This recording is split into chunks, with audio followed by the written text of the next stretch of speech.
আসসালামু আলাইকুম। ওয়ালাইকুম আসসালাম। ভাইয়া আমি একটা লাচ্ছি খাবো। লাচ্ছি খাবা? বসো, এখানে সাইডে বসো, তোমার লাচ্ছি খাওয়াইতেছি।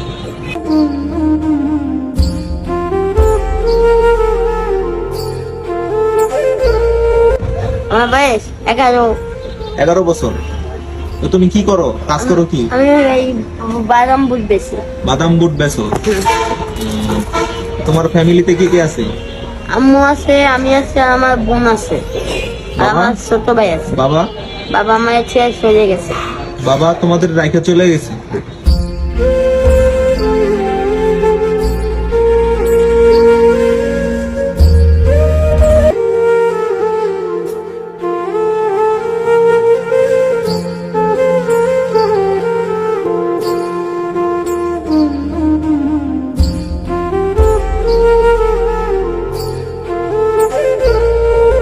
হ্যাঁ, ভালো লাগতেছে। ভালো লাগতেছে? হ্যাঁ, মজা হইছে? মজা হয়েছে। হ্যাঁ, খাও। আজকে প্রথম খাচ্ছি। আজকে প্রথম? হ্যাঁ।